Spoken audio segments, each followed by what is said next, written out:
terjadi karena ya gizinya badan, sekalian gizinya badan itu dimakan sama badan, sama kanker tadi gitu loh. Jadi porsi badan kita itu kan sel-selnya dimakan sama dia. Pertanyaannya, bagaimana cara kita tidak memberi dia makan? Ya, kanker tidak suka dengan lingkungan basah. Kanker tidak suka dengan lingkungan basah.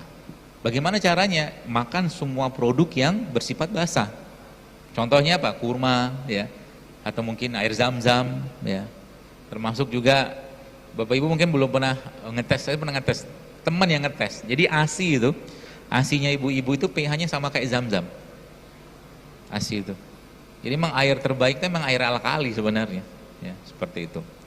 Kemudian sayur dan buah-buahan, ya.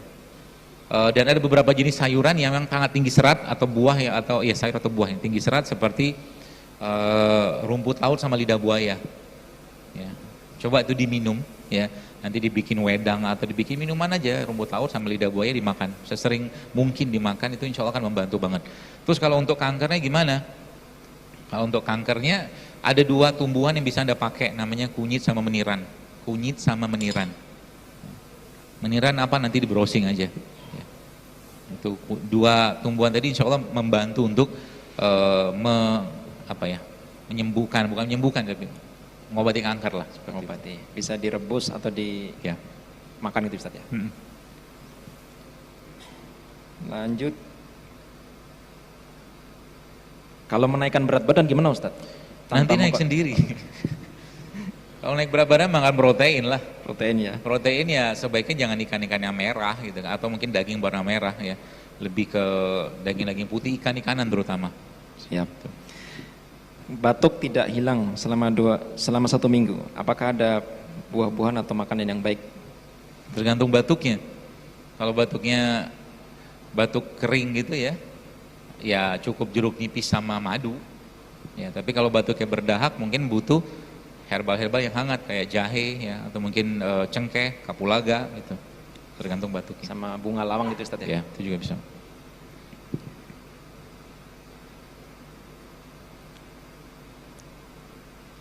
Setiap hari kalau minum rebusan kunyit apakah tidak baik untuk ginjal Ustaz? Kalau saya pribadi sih ya, saya lebih suka tukar-tukar sih ya. Ya. Apa namanya, hari ini kunyit, besok jahe, besok kencur gitu-gitu aja. Ya, dalam jumlah yang tidak berlebihan insya Allah aman. Insya Allah aman.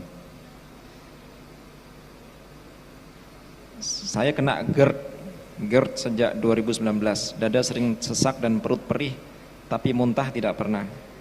Jika dekat waktu makan dan waktu asar saya sering sendawa dan buang gas, serta perut perih dan panas. Saya sudah berhenti minum kopi dan merokok.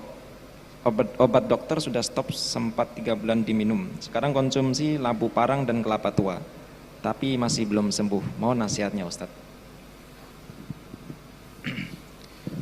Itu bisa dipakai itu jahe sama serai.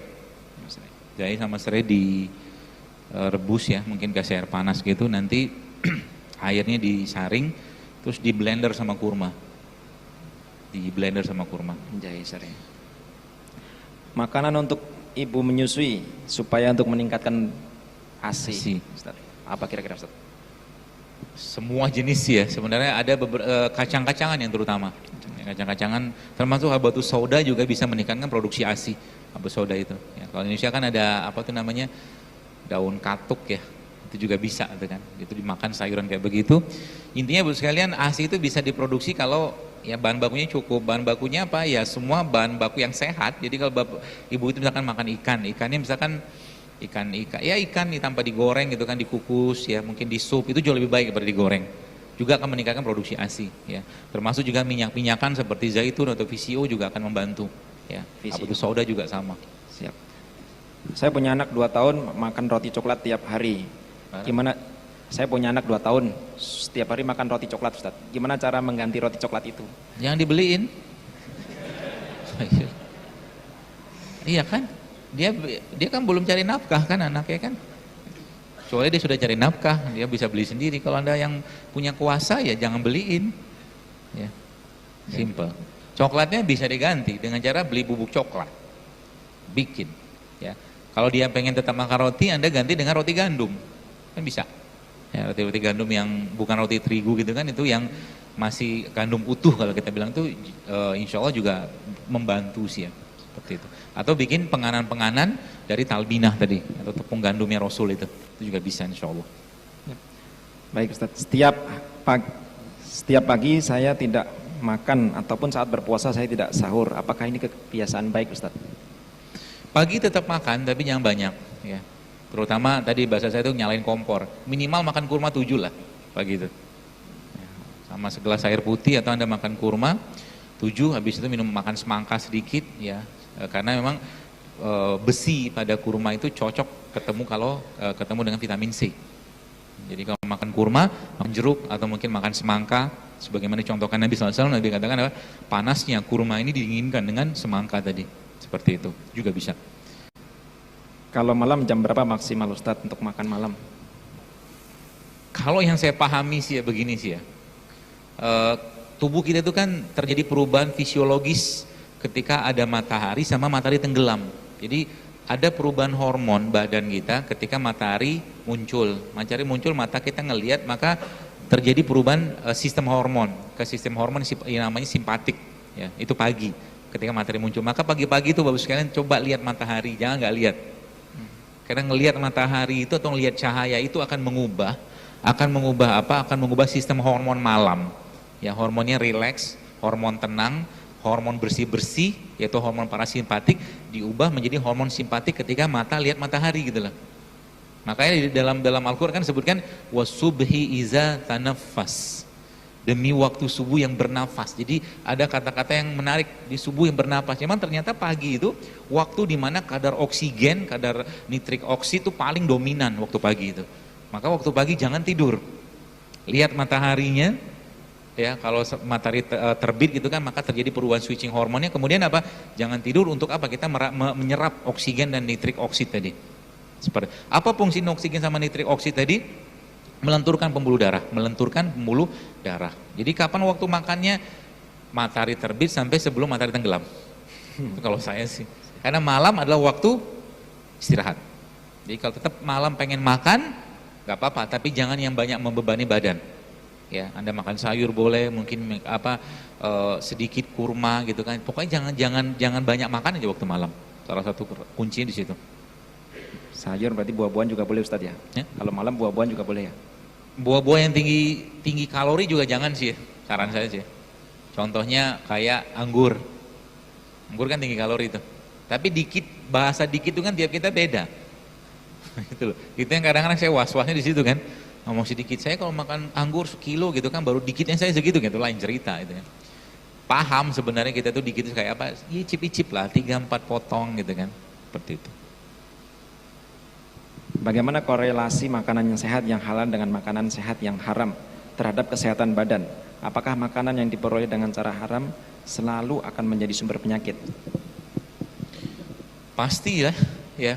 Karena memang sejatinya tubuh manusia itu kan hanya menerima yang baik-baik. Kemarin ada salah satu teman cerita ke saya. Waktu mereka ada acara ruqyah, di ruqyah lah seorang pasien gitu kan. Lalu karena mungkin ada gangguan jin, akhirnya pasien tersebut bereaksi. Ya. Pasca dia sudah tenang, Bapak sekalian, akhirnya pasien tadi dikasih makanan. Ya, Ustadznya sebenarnya juga pernah nonton kajian saya juga gitu kan. Jadi yang sama Ustadz itu dikasih kurma sama tempe. Pasien yang sudah tenang di ruqyah tadi. Tapi subhanallah, pasca dikasih itu tadi dia bereaksi lagi seperti kayak orang di ruqyah. Terus analisa saya tanya ke mereka, kata ustadznya apa? Saya bilang kan mungkin analisa dia punya analisa sendiri. Dia bilang memang jin itu nggak suka makanan sehat. Gitu. Jin nggak suka makanan sehat. Apalagi yang dan kata kuncinya apa? Allah itu baik dan hanya menerima yang baik-baik. Tubuh kita juga sama. Kalau ada makanan yang tidak baik, ya tidak halal pastinya, bukan tidak baik, tidak halal, pasti sedikit banyak akan mempengaruhi atau banyak bukan dikit, banyak akan mempengaruhi kejiwaan dia. Ya, contoh begini, sapi itu halal loh sekalian. Ya, sapi itu halal, ayam halal, katakanlah ikan halal, bebek halal. Tapi kalau diberi dengan harta yang tidak halal, dia pasti tidak langsung akan membuat orang yang makan tuh cemas.